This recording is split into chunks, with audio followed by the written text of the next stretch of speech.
Good evening, young Padawans and Padawins. It is I, JT the Redneck, coming to you again on Monday night. Yes, we are back. 2 Ewoks in the Park, because we're doing Star Wars right now, my friends. So 2 Ewoks in the Park, reviewing Mandalorian Season 3, Episode 3. Episode 3. Very interesting things happened in this episode, no doubt. Grab yourself something to drink, an adult beverage or whatever it is you want to drink, in your popcorn, sit back, relax, and enjoy the ride, because it's time to blast off. Sully, take it away. Well, all right, I will. Hello, everybody, and welcome to 2 Ewoks in the Park, where we're talking about The Mandalorian. Yay, even though it's episode 3, it's technically chapter 20? No, chapter 19. Chapter 19, The Convert. Yeah, 19. The Convert. So, yeah, heavy spoiler alert. If you haven't watched it by now, JT's already watched it twice. Twice. Oh, almost 3. Almost 3. I almost watched it yesterday, too. Oh, really? Yes. Oh, see? And we broke our tradition. I mean, I was so excited from the end of episode 2 that I wanted to see what was going to happen in episode 3 that we actually watched episode 3, not on Saturday. No. On Thursday. What? Yeah.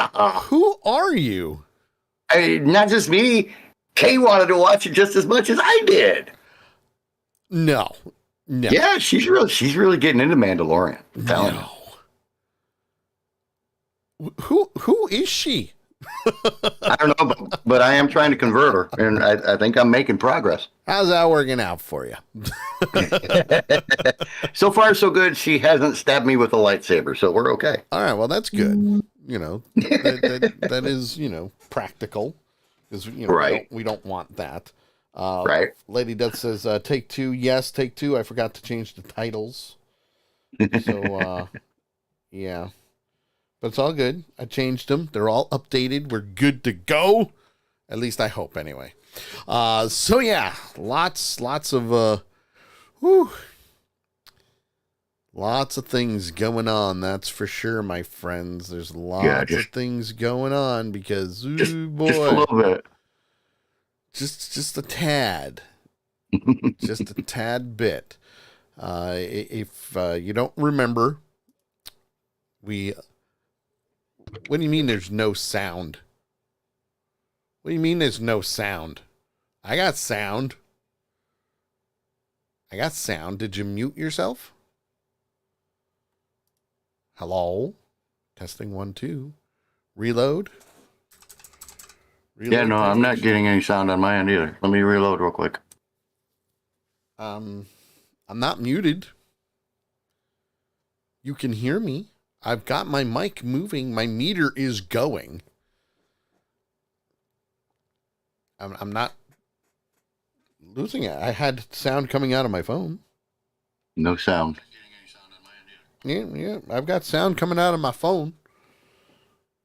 Now I got to check the other computer to see which clearly things that make you go, what the heck? My thoughts on wait, there we go. are really bad to handle it. Things that make you go, what the heck? No, there's sound coming out. Now I hear sound. Yep, there's sound coming out. So there's something going. It's not me. Okay, the guy said better now, so. Oh, good. Must be good to go. Oh, probably because I went live and then turned it off and went back to live again. Could be. That will do it. That will do it. Just saying. Right. So anyway, people. Anyway. Back to it. Spoilers ahead. Spoilers, lots of spoilers. Chapter 19, Mandalorian, The Convert. We take place right at the end of the last episode. We're at the living waters of Mandalore. Oh, yes. The living waters. Mando finally comes to after being knocked out almost drowning and all that good stuff. Right. And Bo-Katan says, hey, did you see anything? Yeah. She was very, very inquisitive, but very nonchalant. Oh, yeah, she was very... very nonchalant about it. Yeah. And she even says, now you've been redeemed. Now you've been redeemed. And Lady Death says he was knocked stupid. Yeah, I mean, he fell and almost drowned. But it happens. Oh, my computer's going crazy. JT's computer's going crazy. My sound's going out. I don't know what the hell's going on here. Well, anyway. Once he gets his bearings, she says, hey, you've been redeemed. And it's now time to move on. I am your witness. And he goes, well, I need proof. I need proof. So what he does is he grabs a vial from his pouch and he fills the water from there and does what he needs to do. And JT's having some sound issues now. He can't hear anything. I don't know why, folks. I'm here. Okay, good. I'm just, I can see you're starting to get agitated. My headphones died. The wireless part died. Wow. So I had to get it plugged in and try to find my sound setting there. We're good. Let's continue. We're just going to have one of those shows, folks. I'm telling you, live TV, folks, you gotta freaking love it. Gotta love it. Gotta love it. Gotta love it. But yeah, so Nakia says that, if I'm reading it right, she thinks that Bo-Katan, I remembered her name, was knocked stupid. Or maybe she thinks Din Djarin was knocked stupid. No, Din Djarin was definitely knocked stupid because, he went down 100-something meter cliff. Well, yeah, and he, with as heavy as his armor is, granted, like we said, it's very, very light. It's light armor, very light armor, but it's still heavy. But it's heavy. So when he hit the water, when he walked off the edge of the steps, as he's going down, he probably blacked out. Yes. And, obviously he didn't really have time to sightsee at that point. Yes. But as Bo-Katan was bringing him up, she had time, because he was still out. Yes. She had time to sightsee. And she saw the mythical monster that's not really mythical. Mm-hmm. And, so, like you said, when we come in, she's just kind of sitting there staring off into the nothingness that is the caves of, the living water. And until, Din Djarin goes... I'm awake now. I'm gonna cough it up. It's a good thing he didn't need mouth to mouth. Well, he's got Grogu there to help him. Because Grogu could just use the Force and suck the water right out of him. There you go. That's true. So Mando fills a flask with the living waters and he puts it in his pouch and he says, I need proof. I need to bring proof that I was here. Yep. And you could kind of see Bo-Katan hesitating a little bit, And that's when she says, hey, just see anything. Just see anything in the water. Right. And that's the thing is, like we talked about at the end of episode 2, what we talked about last week was everything that she truly believed in her heart. Yes. Was just blown away.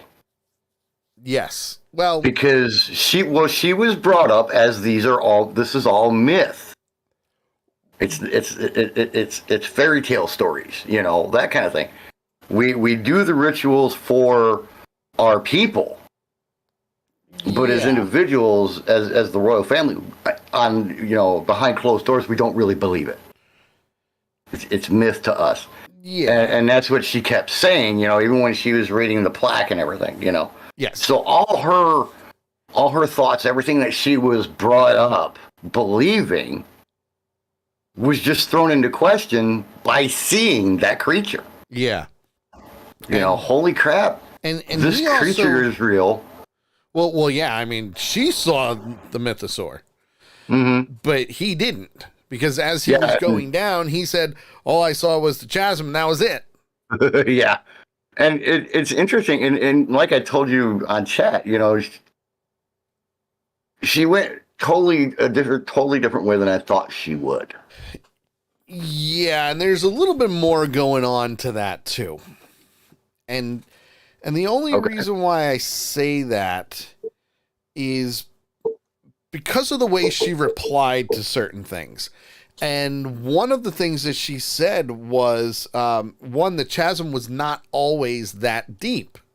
Right. And that the Said totally seismic collapsed. activity from the Great Purge of Mandalore, which is what we've been talking about for quite some time now.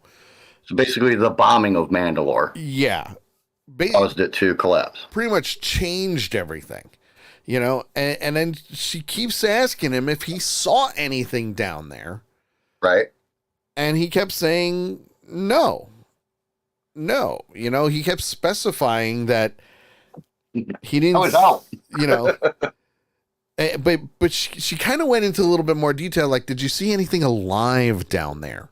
Yeah. Was anything Yeah. moving? Did you see something? And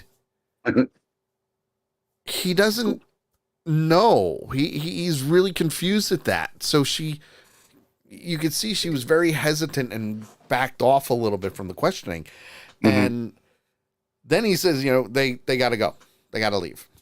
Right. So from there, they decide to leave the planet, and they're going to go back to Bo-Katan's planet where her castle is. And by the time they get there, shit hits the fan. Right. Real quick.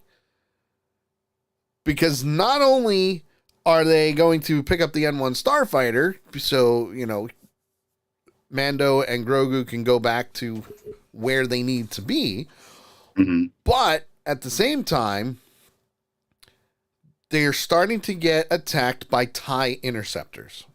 Yeah. Not TIE fighters, TIE interceptors. I have to stress that because they said TIE fighters. Yes, they are a TIE fighter. Yes. But these are special. They have the specially designed wings that's supposed to make them faster, a little more maneuverable, and that kind of stuff. So that's why they're classified as the interceptor. Yes. Yeah. They get to the point where they can actually get back down, drop Mando off, old school. We're going to parachute down, and Grogu locks himself in his little bubble there. And R5D4 is just, Yeah, poor R5. he gets beat up. I feel bad for him because he gets the shit knocked out of him in this in this segment of things. Think of it this way: R5, and I mentioned this in the first episode. R5 is the same exact astromech droid whose motivator blew during Star Wars: A New Hope when the Jawas brought them to the Owens farm where Luke was, which is how Luke got C-3PO and R2-D2. It's the same exact droid. So he's a scaredy cat. He fails all the time. Things break on him. It's going to happen, right? I didn't realize that was the same one. Oh yeah, it's the same exact one. And they've Cool. if you do some research, you'll actually see that he is the same exact droid with the bad motivator. Yeah, So, I actually remember, for some reason I've always remembered that scene. I actually remember that droid. So yeah. Linking it to the originals. Mm-hmm. Simple as that. Love it. Okay. But it's the little things you got to look for. It's those little things. All right. So now here's the one thing that's interesting. Have you noticed that Bo-Katan never took her helmet off? I did. I was thinking about that as they were going through the fight and everything. Mm-hmm. I mean, it surprised me when the episode started and she was sitting there with her helmet on, but at the same time it didn't, because she herself had just been through a pretty traumatic episode. Absolutely. So she could possibly be a little bit of a state of shock. So not really surprising that she still had it on. Sure. But the fact that, they got back on her ship and everything, and she didn't take it off. So part of it makes me wonder if, because of what she saw, discounting what she says further up in the episode, but because of what she saw, if she's maybe thinking that the old way, the myth way, was really the right way to go in her head. So she's kind of fighting that a little bit. Maybe that's why she kept it on. But I did notice that she didn't take it off. I thought she would when they got in the fight with the TIE fighters. No, only because that would help with targeting. Right. Because she's got all the stuff in the helmet and everything.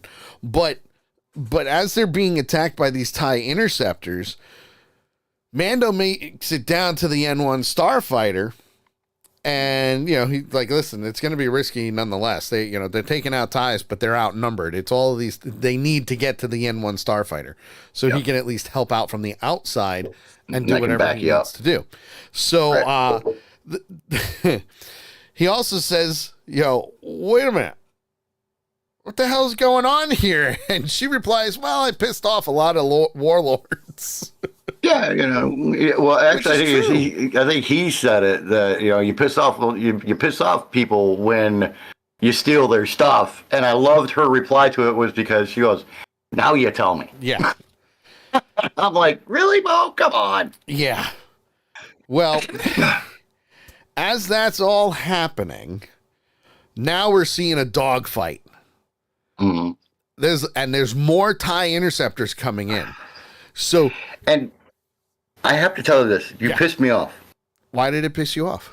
You pissed me off. Me? Because Why? now every time I see a dogfight between TIE fighters or interceptors or whatever and the other people, yeah, all I hear in my head is Maverick in space. Star Wars came first. Star Wars every time. That's what I hear is Maverick in space. Just saying, Star Wars came first. Yeah, I know. But still, it out there. So, you've messed with my head, pal. Well, I'm sorry, not sorry. No, I was gonna say no, you're not. I'm sorry, not sorry. Simple as that. Sorry, not sorry.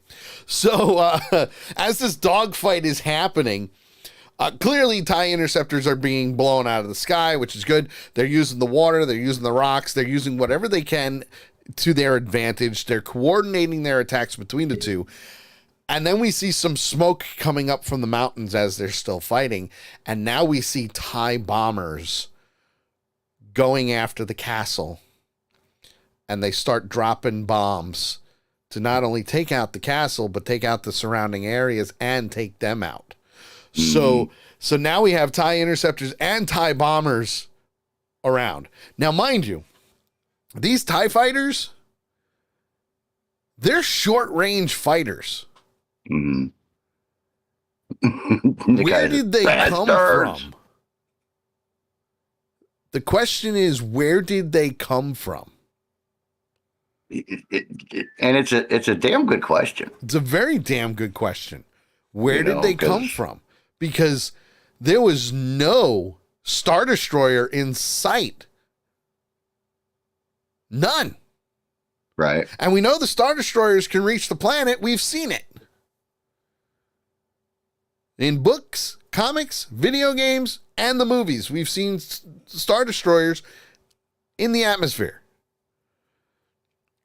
Lady Death says somewhere damn close, the bastards. It's true.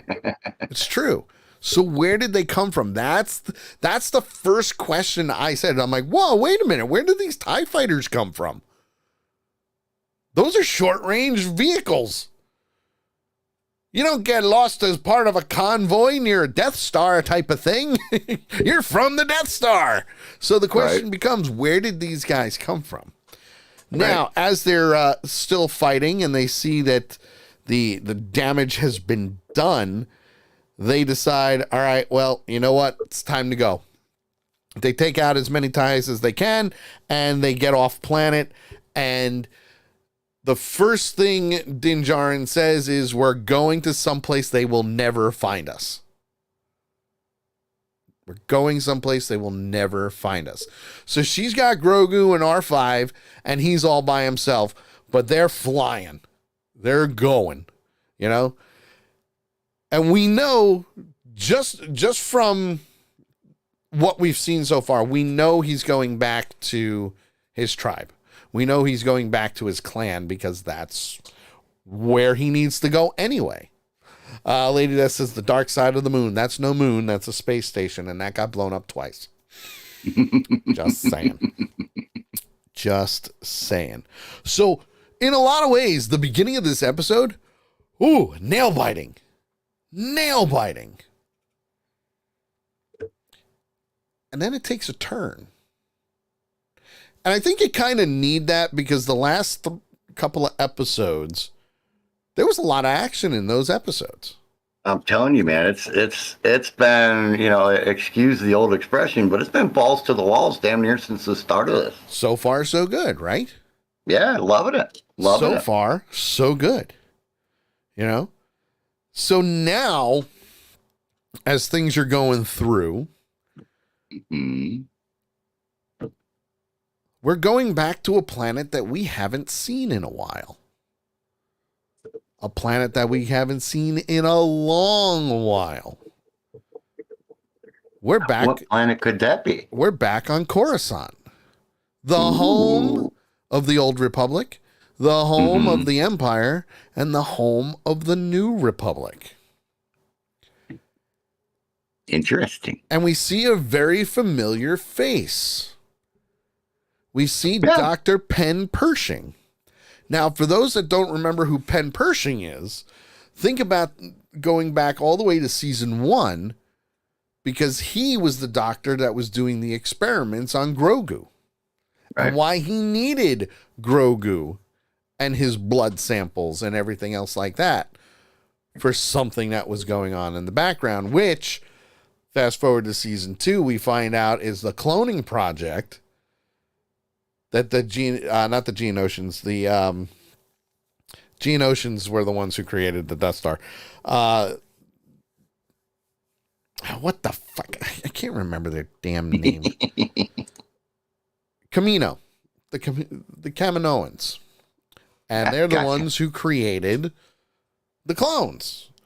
And he was taking what they did and trying to help the Empire at one point in time with cloning, which we know that if you fast forward to the new trilogy, it was cloning for the Emperor. So Snoke was a clone. We know that. We've seen it.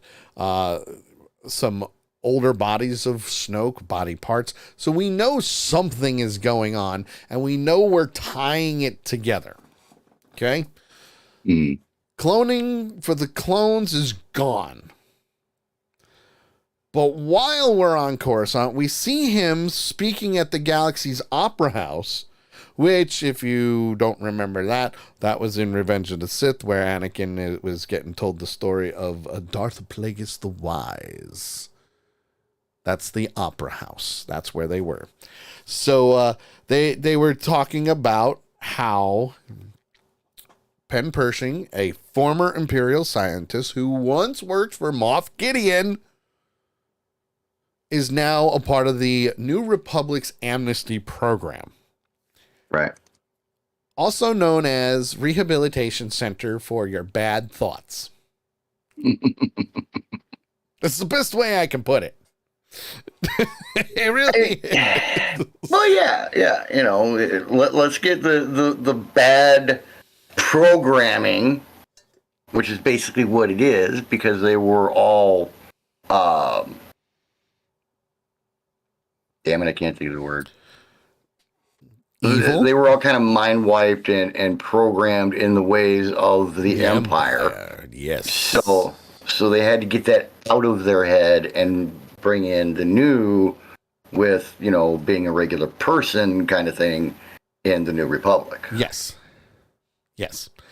And at this point in time, he's talking about how he got into cloning body parts because his mother had passed away from heart failure, and that got him inspired to create new body parts using cloning technology and the science behind it from the Kaminoans, and combining it to help better the Republic.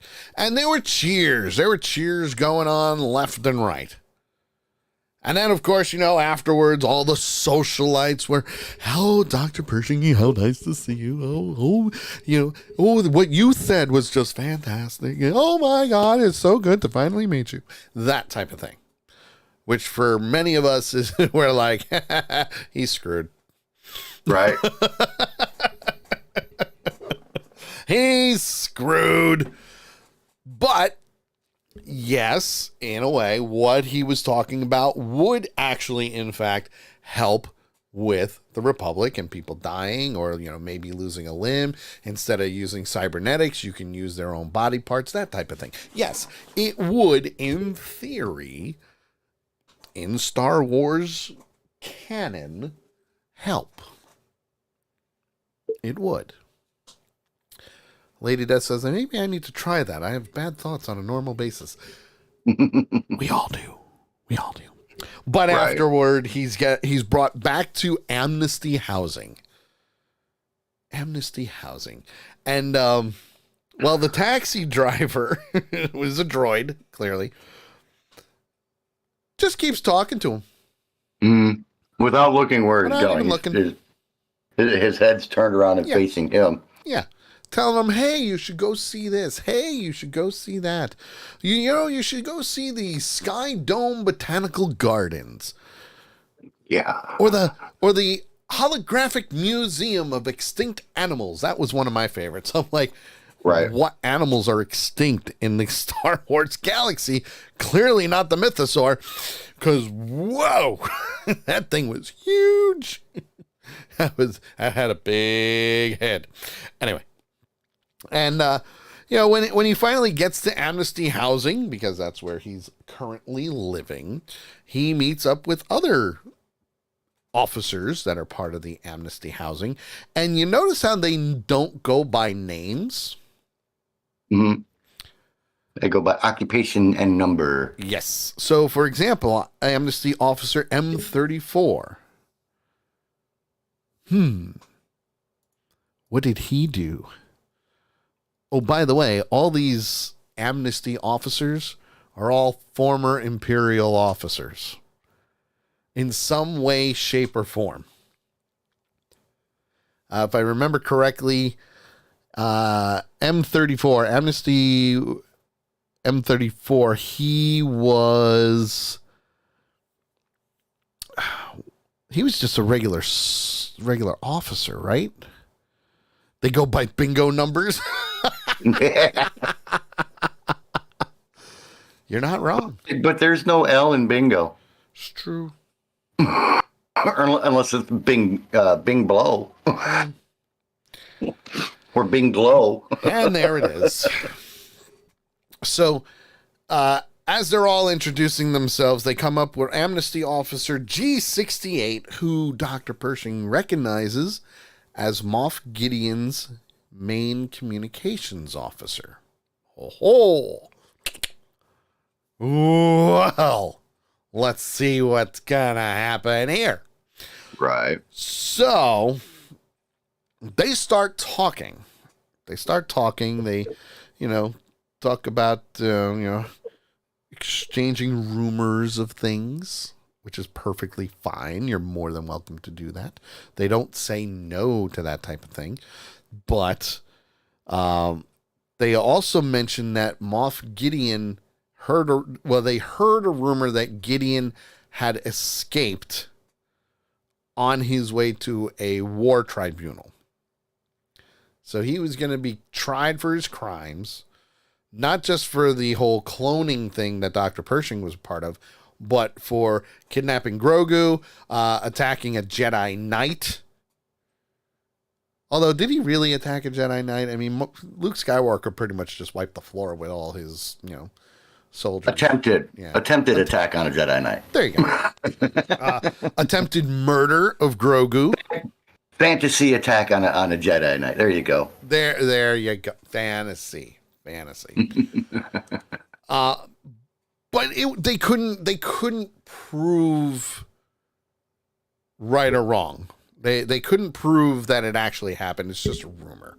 Right. But nobody's seen him. Nobody's seen Moff Gideon since the end of season 2.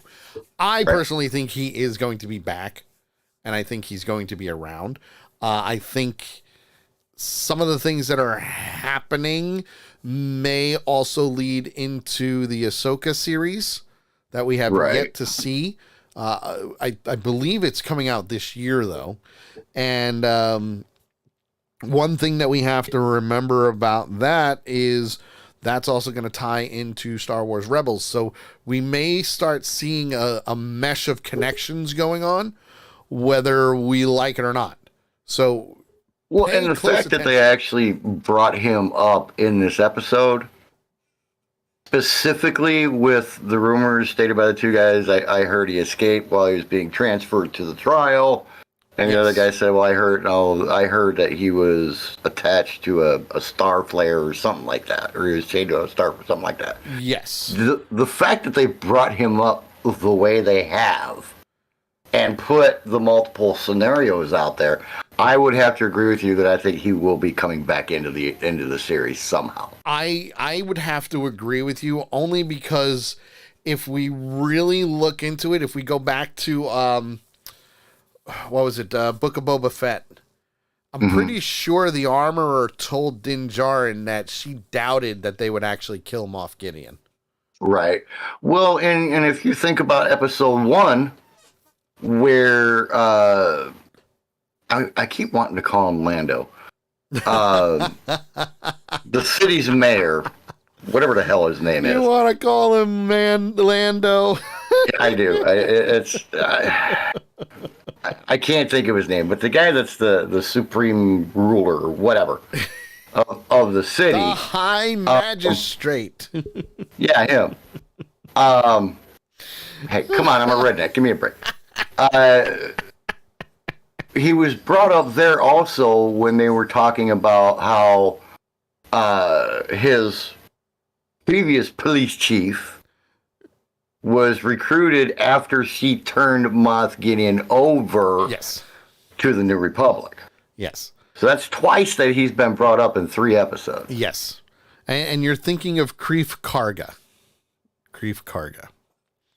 Too many names for me to try to remember. Oh, trust me, there's names of people that I still don't even know. Be happy I can remember Din Djarin, Grogu, and Bo. He called her Bo. Bo, yes, so, Bo-Katan. So, Bo-Katan, that's it. So I'm just going to call her Bo from now on. So now you folks know. You're doing good. You're doing good. You are. You're doing good. It took you 3 weeks to remember Bo-Katan. Well, I remembered it last week, but it was like pulling out of a big, deep well, you know? Sure. So it took a while to get there. Sure. So from there, you know, they're talking about things that they missed from the Empire. And one of the things that Pershing says is he misses the yellow travel biscuits. Yellow travel biscuits. It's just like I miss the oatmeal cookie bars. Yes. From the old MREs, you know. There you go. Yeah. It's the little things, those little things that you miss. And they were very open about it. They go, there's nothing wrong with remembering things, but I do miss those yellow travel biscuits. And a little further on, as he's waiting in his room, his doorbell goes off, checks the door, nobody's there, and there's a crate sitting at his feet that has these little yellow biscuits with no indication of who brought it, no note, nothing. It's just those yellow biscuits. It's a good thing he looked down or he wouldn't have seen them. Right? And then they would have went stale. But it was a full crate. Well, they're sealed, so they're made to last for a while. Yeah. Now, if you hadn't noticed by now, this episode is strictly about Pershing. Part of it is. 95% of this episode is Pershing. Agree. It's not all him, but it's like, no. I'll say 90%. Okay, well, I'll give you the 90. 5% at the beginning, 5% at the end. Okay, I'll give you the 90. I'll give you the 90. So the next day, we see Pershing at his new job. And we've seen this building before. Boba Fett. No. No. Mandalorian season 2. No. No? Andor. That's right. Andor. Yep. Because now we're seeing him sitting in those very same cubicles from years before. Right. And he's going through data cards. And his job is to archive those data cards because now they're going to start purging things. They're And going what to I start mean by that... destroying the equipment from the Empire. Yep, they're destroying everything. Star Destroyers. So, honestly, I don't know if they're actually destroying everything. I think they're stripping it and keeping what they need and then purging. That type of thing. No. That was one thing they very specifically, a point they made sure to make multiple times in this episode. Anything that had to do with the Empire, yeah, good or bad, is being destroyed. Everything. Which is good. You need that. You know, I mean, medical stuff, you know, and that's where it applies here is, you know, he was a medical officer. He was a scientist, you know, and as he says in his talk, you know, he was working on cloning to help save lives initially, but then the Empire got a hold of him and took it and twisted it. Yeah. So, you know, all of that stuff, medical stuff, the ships, you know, everything. They're archiving it, and then they're destroying it. Anything that had to do with the Empire is being destroyed. Yes. It's like the woke people today are doing. They're trying to completely wipe out the memory of the Empire. That's a good word for it. They're trying to eradicate things. Yep. Well, after work, he meets up with G68, who, you know, he had known, and they're going sightseeing. They're on level 5127. It's mind-blowing. Yeah. This is well, and what really sinks it home of level 5172 or whatever, 27, whatever it is when he goes, "What is that?" Yes. And you see this. I thought it was a boulder. I thought it was a giant boulder. Well, you're not wrong. Well, it's the top of a mountain. Exactly. So this is the very tip of the tallest mountain on Coruscant. Yes. And you're, you know, 50 levels up. And it still goes up from there. Yeah. A lot of the buildings do go over that. You talk about reaching to the heavens.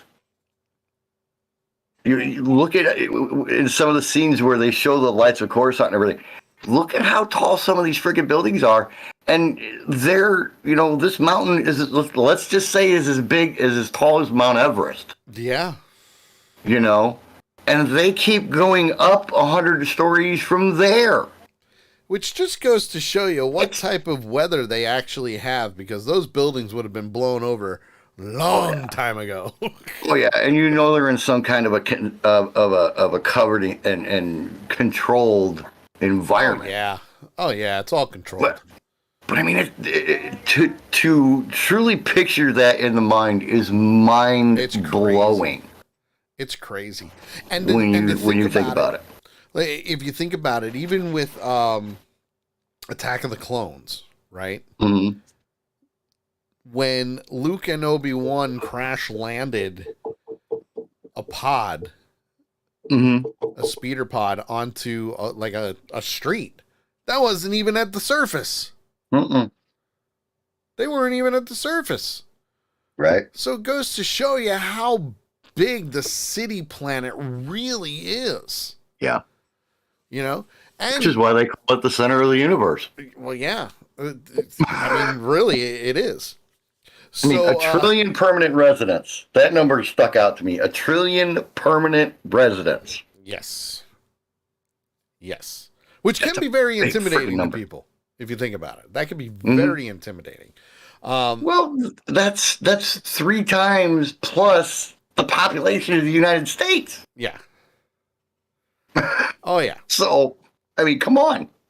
So from there, G68 tricks him into touching the mountain.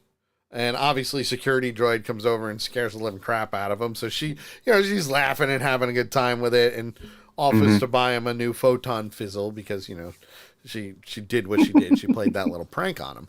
I mean, this was more of a, hey, what have you been doing type of thing, ever since I've been part of the amnesty program, blah, blah, blah. Like, they're getting back to knowing each other. And it's not just as an Imperial scientist to an Imperial officer. It's person to person. And they both came to the conclusion that while they were a part of the Empire, they thought that they were actually doing good. Yeah.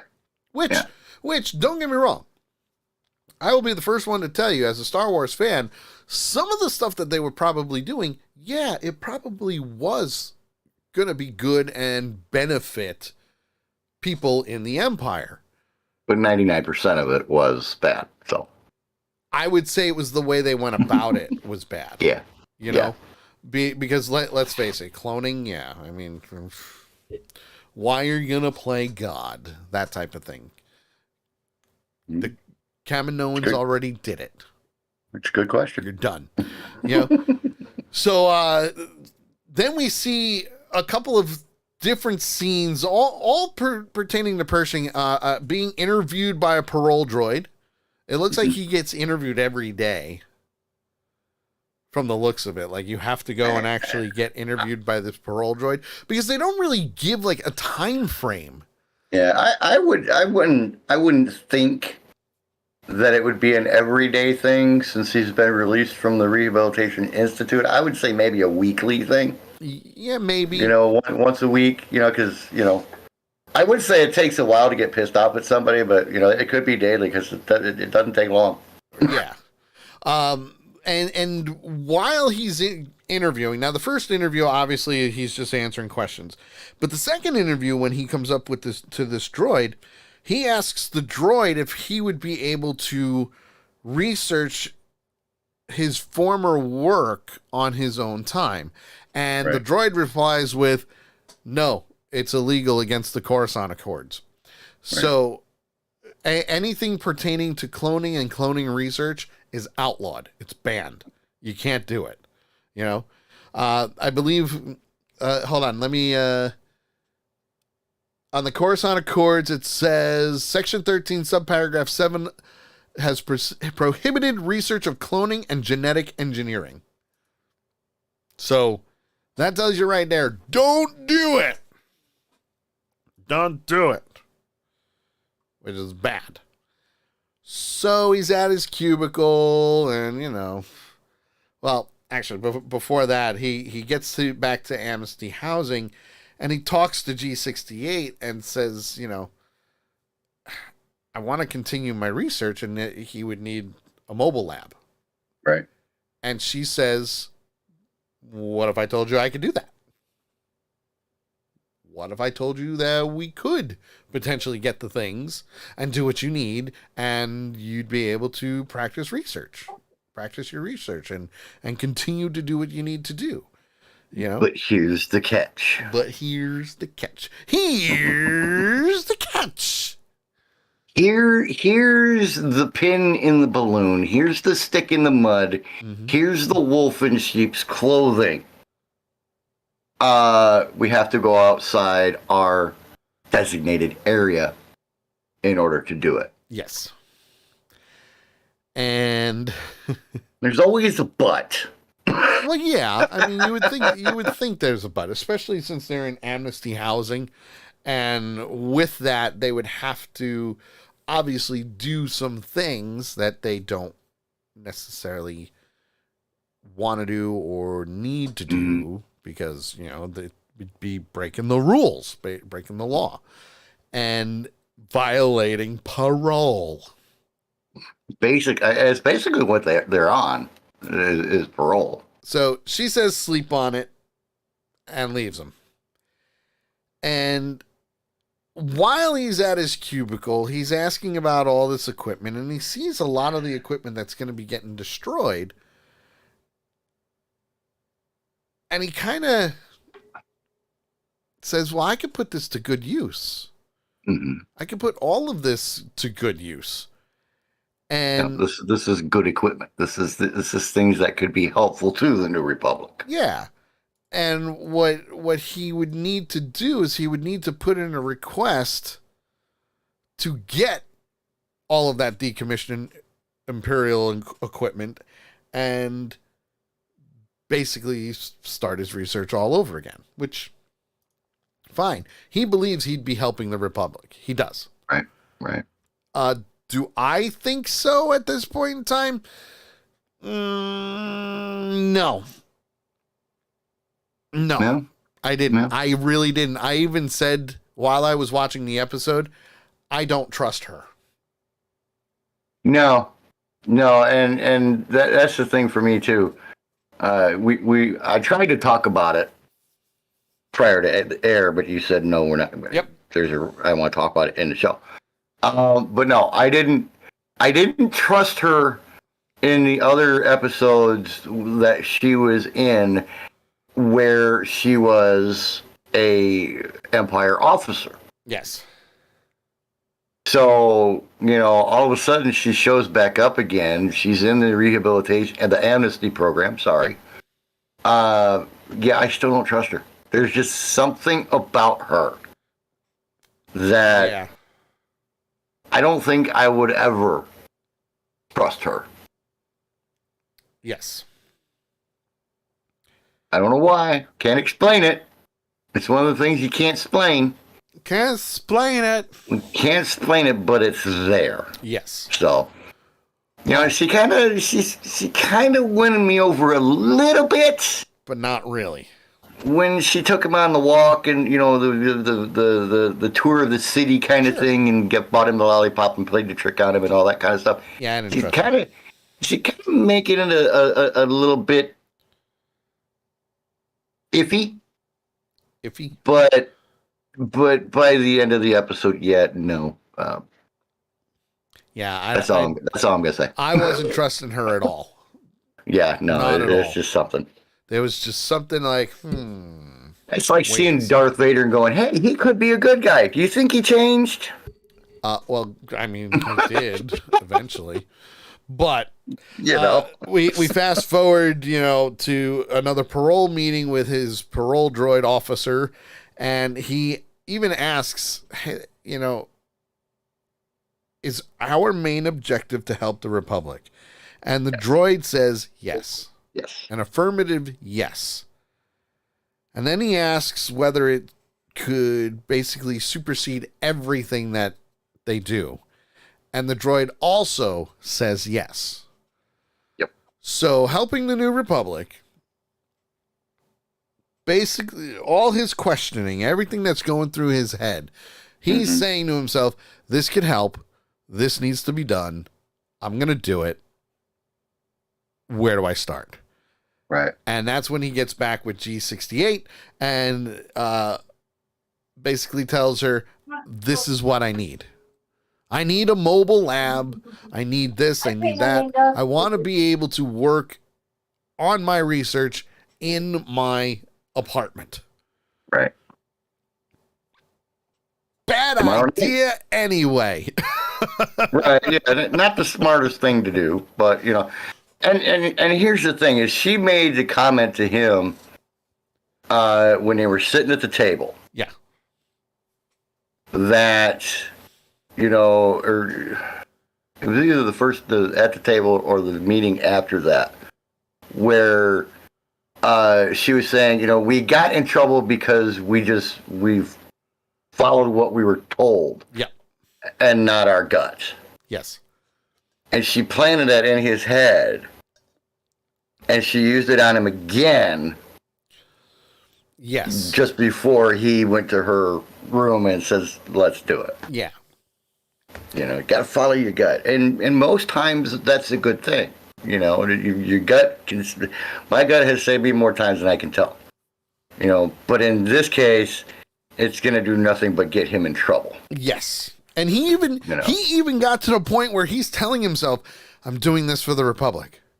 I'm doing this for the Republic. Yeah, he said that to himself in the mirror as he was hyping himself up. You know, to go with her to get the kit. Like Stuart Smalley. I'm good enough. I'm smart enough. And doggone it, people like me. Which you know I'm right. That's the damn word. He's brainwashing himself. That's the freaking word I was trying to think of when I talked about programming. Brainwashed. Okay, there you go. They were brainwashed. They were brainwashing them to believe in the stringence of the Empire. Sure. So they had to reverse that brainwashing, but at the same time brainwash him again to the New Republic standards. Yes. Sorry, it just finally popped in my freaking head. So from here we see him and G68 basically breaking every law known to the Republic at the moment. They jump a hover train without paying. They travel the hover train mostly because we've got ticket droids coming through. So now they're avoiding the ticket droids, and the ticket droids are starting to go after them. They're pushing through the crowd. They're going through the hover train left and right. They're doing all these things. And while they're on the train, G68 tells Pershing that we're going to the shipyards. We're going to the shipyards, and we're going to Moff Gideon's ship. Because those cruisers will have mobile labs. Yep. And then he said, well, how do you know? And she said, how do you think I got the biscuits?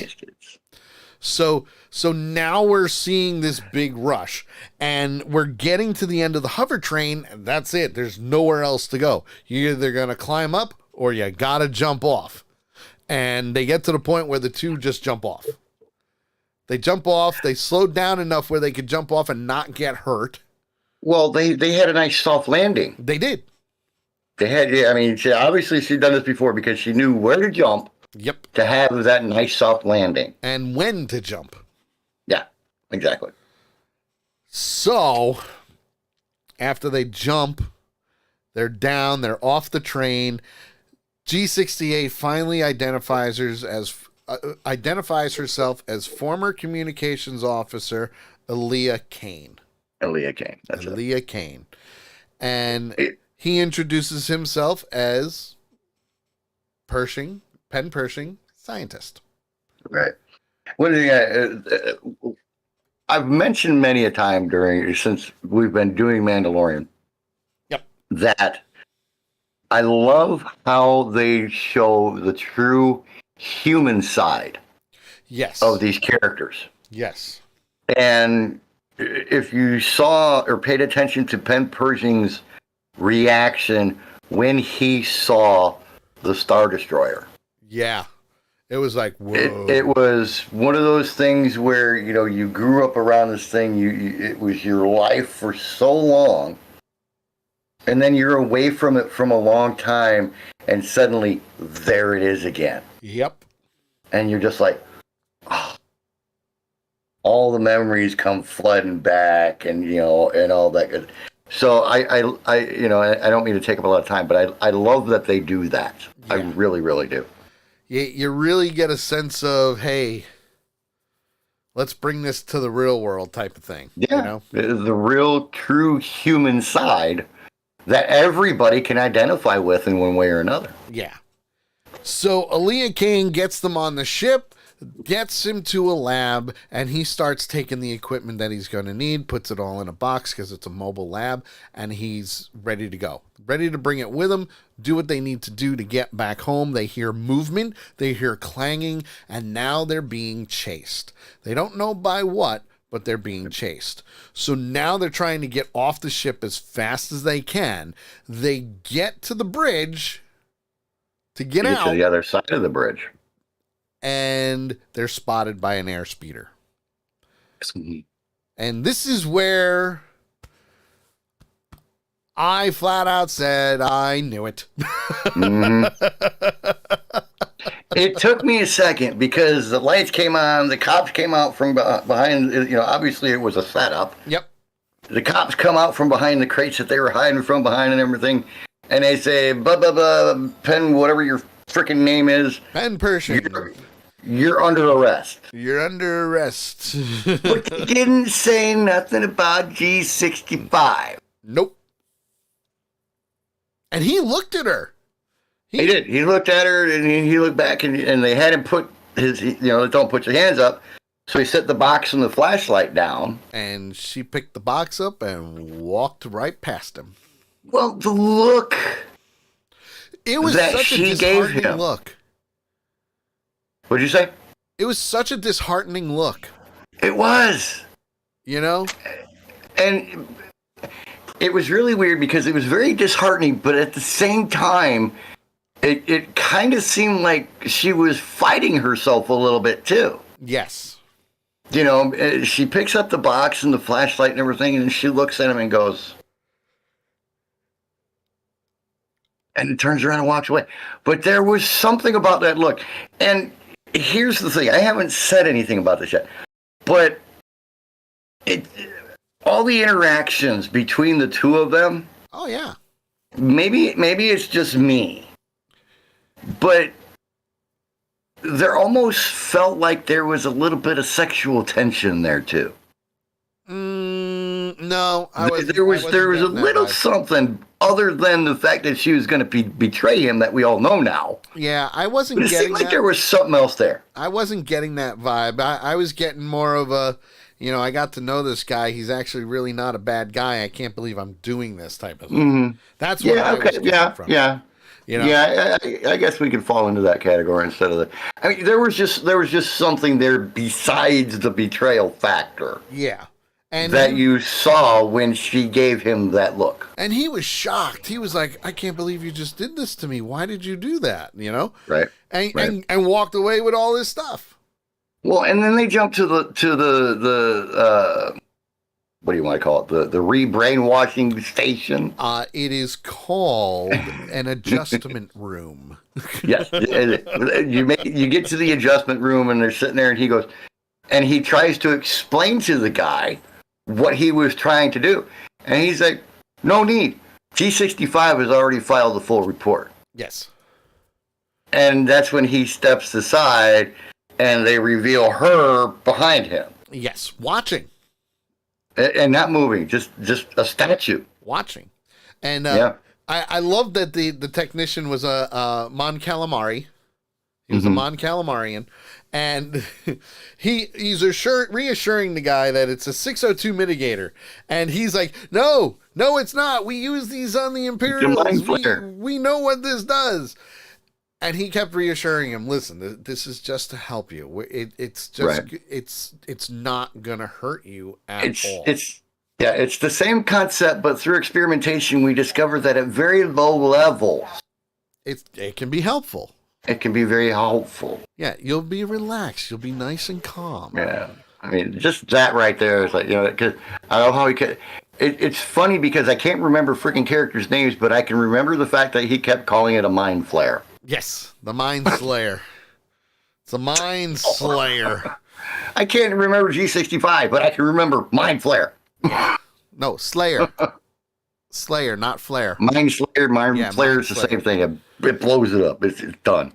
So while that's happening, he's getting all prepped and ready to go, and we see a Twi'lek commissioner, basically a sergeant or someone who's in charge of the room, is saying, I kind of had, I was kind of hoping that Pershing would be okay. He was doing so good. To go with this. He was doing so good. And at the same time, G68 asks if she can stay behind. You were correct. I apologize. It is Mind Flayer. I apologize. You are correct. Yeah. See, I admit mistakes. And that's where he invites her out to, not really celebrate, but, come with me, come on, let's go get a drink, that type of thing, Right. nice and relaxing. And instead, she says, no, I think I'm going to stick around. He's my friend. I want to make sure everything is good. And she cranks it up. Yeah, I mean, for a second, to me, she kind of redeemed herself when she said that. He may have backslidden, Yes. but he's still a friend. I care. Yes. So I'm kind of like, okay, a little bit of redemption there. And then just like last time, she blows it the fuck up. Yeah. Big time. Well, but and his brain too. But again, we don't know if this is actually killing him. Right. But we do know it is now causing him pain. So he's getting his brain fried right now. Yeah. My thought is I don't think he's going to be a very integral part of civilization after this procedure is done. Yeah, no, I'd have to. Because she cranked that son of a bitch up to 12. Yeah, it was high. And it only goes to 10. It was high. So. It was very, very high. Because, whoa. This whole segment, this whole exchange, for me is kind of weird. Yeah, it was a little odd. It's kind of, it's like you've got the storyline that we're following with Din Djarin and Grogu and Bo-Katan and his mission that he's on and everything else. And then all of a sudden you have this big block of what the fuck. Yeah. Put right in the middle of it. So the only thing that tells me is that something major is going to come of this. Be it in this season. Yeah. Or season 4 if we have a season 4. There's got to be a reason that they stuck this in here other than to just fill time. Yes. So therefore, now that that's all done and over with and we've seen that, yes, it was a little bit of a slow pacing episode, but now we go back to Bo-Katan and Din Djarin flying to an unidentified planet. And we know that it's the planet that they've been to because, well, he's going back to the clan, back to the Children of the Watch. Which I like how he explains everything. Which I have theories on, but, Right. But I like how he explained everything to Bo-Katan. Yes. As they're coming in, so that, she understands what's going to happen. Yeah. Oh, yeah. Absolutely. And making the comment that things will go a lot better if you leave your helmet on. Yes, leave your helmet on. An obvious statement that didn't need to be made. And she even said this is the way. Yep. Again, so, that's the second time. That's the second time she said that. Yeah. So when they land, Grogu comes out of the capsule, heads over to Din Djarin, Bo-Katan, and they're meted by Paz Vizsla, who is the armorer, and he says, Now, question. Yes. Is this the same guy that Din Djarin was doing the training with the Black Saber? Yes. When he revealed that he had taken his helmet off. Is this the same guy that he was training with? Yep, the big guy. Okay. I thought it was, but I needed to confirm just for myself. He's the brute, the muscle-bound brute. Right. I'm going to kick your ass. But he's the one who's like, nope, none shall pass. None shall pass. And you he's disenchanted. Yes. And he says, well, I'm here to see her because I reached the mind of Mandalore and I bathed in the living waters, so let me in. And I brought proof. And, oh, by the way, here. Yeah. Because he's like, no, there's no way. It was destroyed. The mines of Mandalore were destroyed in the Purge. Yes. And the planet is cursed. And how many times have we heard that? I love how he, well, he doesn't do it. Bo-Katan does it.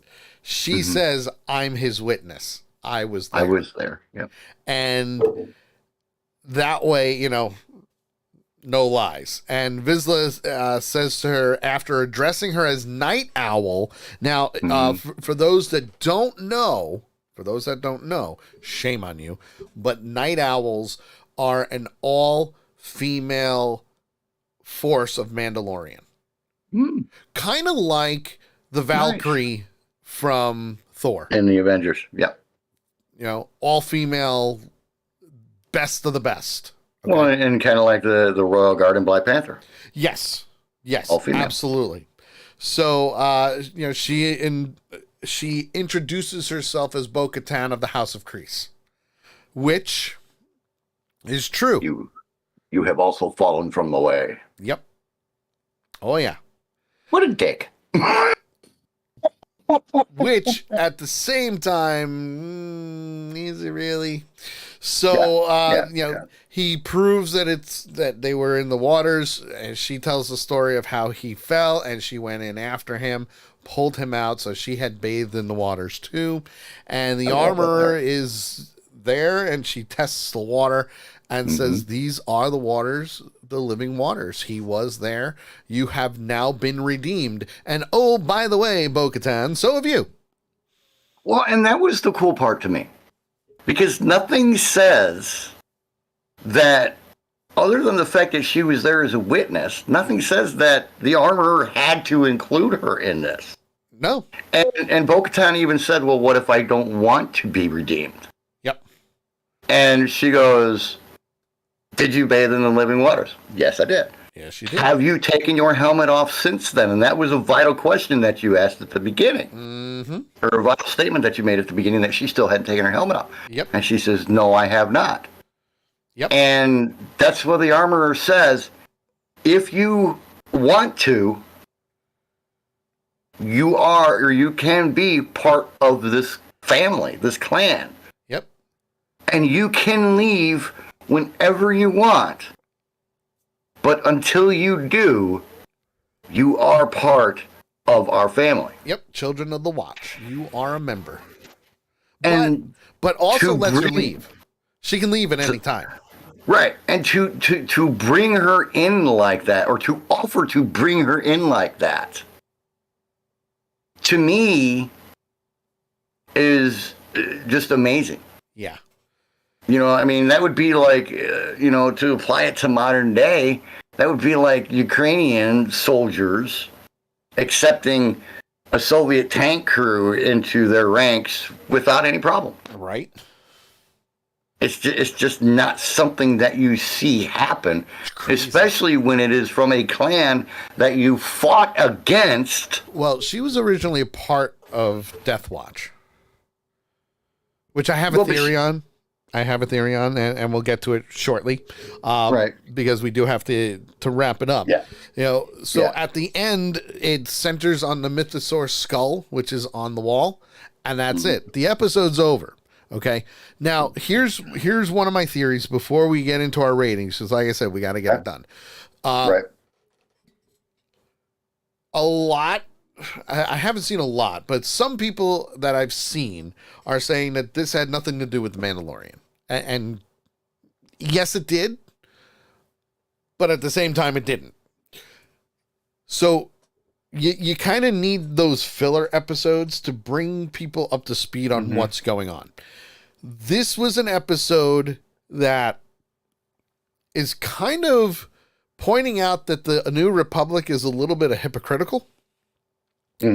Because the Empire used their stuff to do what they needed to do and brainwash and do whatever and mold them into their image.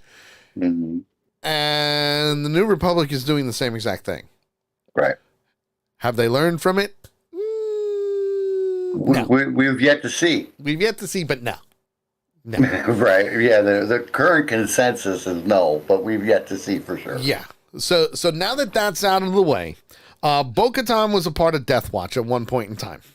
Death Watch was a very elite Mandalorian clan, which she renounced her beliefs for and moved away from them. She's also a ruler of Mandalore. She was able to take her helmet off and on without any issues. Death Watch didn't believe that.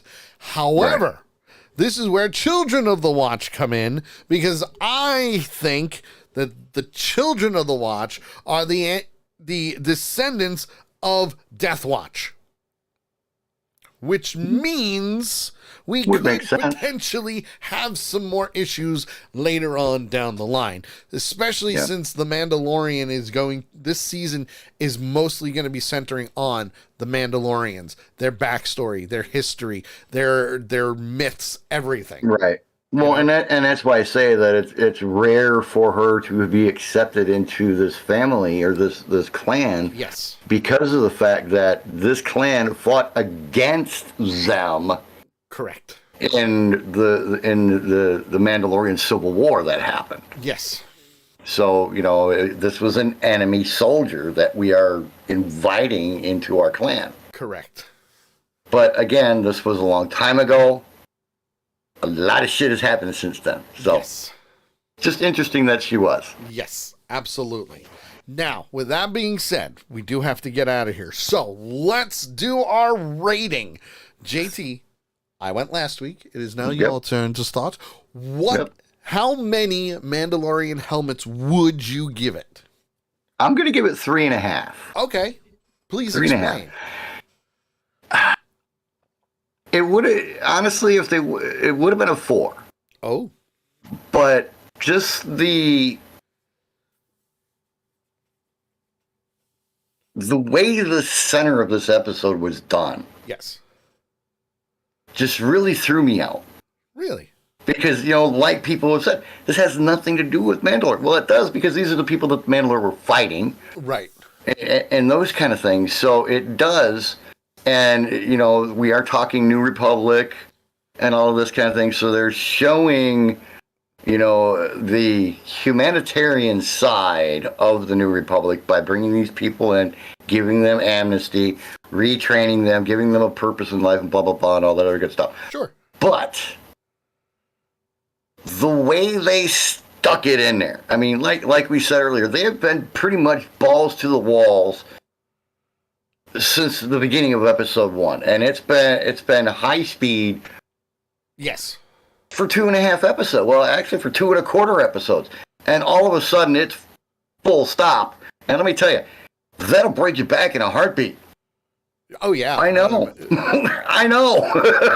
without a doubt. So that just threw me off. So, Nakaya's given it a 3.75. That's about where I was at. But just the more I thought about it, and after rewatching it today, I got to give it a 3.5. It was a good episode.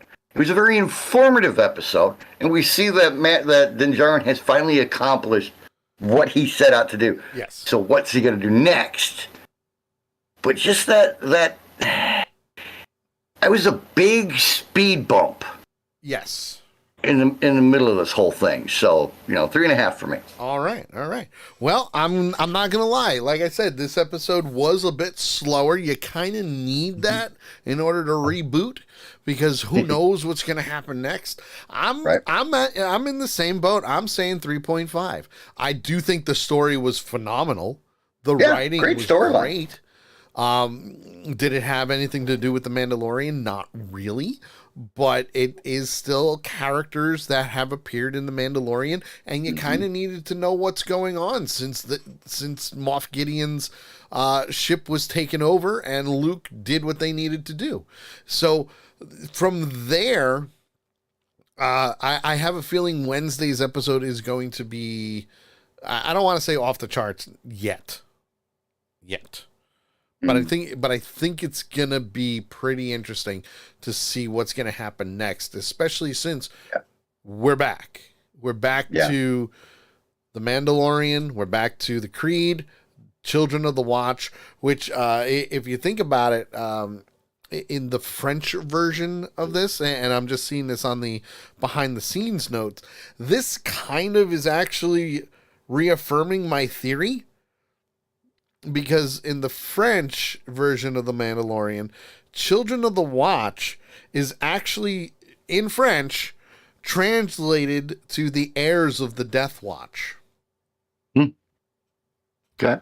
So I'm hoping we see some more revealing things of the history of Death Watch and how they became Children of the Watch instead. So that'll be interesting to see. So I'm at a 3.5. I really am. 3.5. Same with JT. We seem to be almost on the same page with everything. Yeah, same page, just different sides of it. Yes, which is fine. You know, fine. but that's the reason you wanted to do this. Yes, absolutely. Absolutely. Was for my outside view. So, it'll be interesting to see Yes. as this goes on, what they do with this big freaking speed bump that they just put in the middle of this thing. I'm kind of hoping we see some Mythosaur action. I am too. You got to get back to the Mythosaur. But we will. You know, I'm sure we will. I mean, Bo-Katan. There's got to be a major episode with something that happens to Bo-Katan. Yes. There's got to be. Yes. If there's not, I'll be highly disappointed. Where she gets the dark saber back and she rides the Mythosaur. That would be phenomenal. It really would. I don't know about the dark saber, but definitely riding the Mythosaur. Yeah. So anyway, that, my friends, is this week's Two Ewoks in the Park for The Mandalorian, Chapter 19. Yay. And we will be back next Monday after we watch the brand new episode, which airs Wednesdays on Disney+. By the way, Disney Plus does not sponsor the show, but it would be really, really cool if they did. I'm just saying. Just putting it out there. And for myself, I'm Sully, and JT, my guest, my host, my redneck brother from another mother, partner in crime. That is all for today. We'll see you guys next week. Make sure you tune into the Sully Show tomorrow at 8 p.m. Eastern Time, and we will see you guys then. So, have a great night, and we'll see you soon.